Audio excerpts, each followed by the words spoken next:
بسم اللہ الرحمن الرحیم۔ السلام علیکم۔ آج کی اس ویڈیو میں ہم پڑھیں گے تختی نمبر 22 میم ساکن کے قاعدے۔ میم ساکن اس کو کہتے ہیں جس میم کے اوپر سکون ہو۔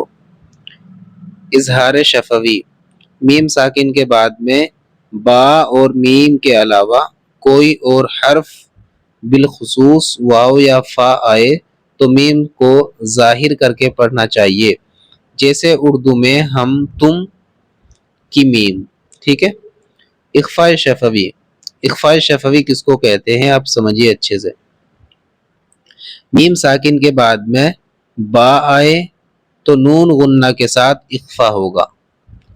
ادغام شفوی، میم ساکن کے بعد میم آئے تو میم کو میم سے ملا کر غنہ کے ساتھ پڑھا جائے گا۔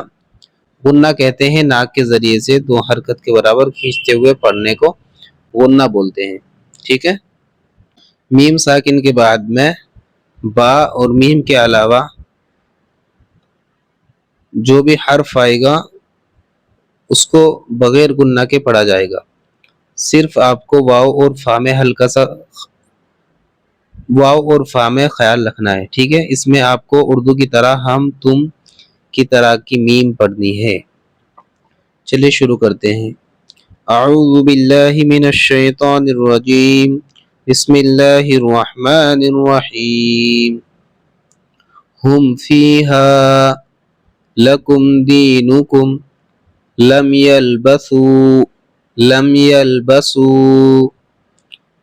ام لم تنذرہم لہم اجر۔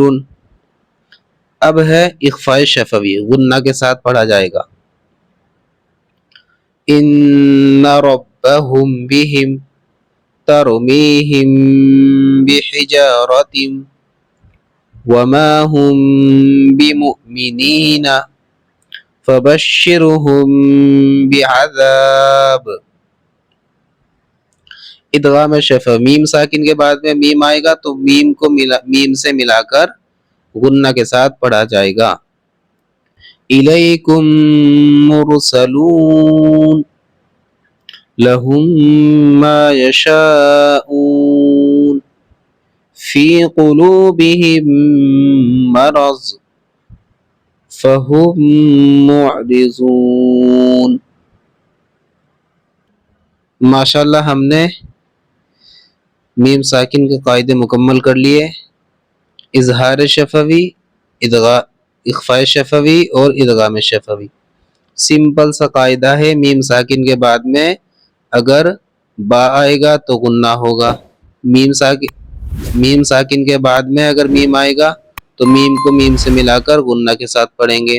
میم ساکن کے علاوہ میم اور با کے علاوہ جتنے بھی حروف آئیں گے آپ کو بغیر غنہ کے پڑھنا ہے، صرف واو اور فا میں تھوڑا خیال رکھنا ہے، ٹھیک ہے۔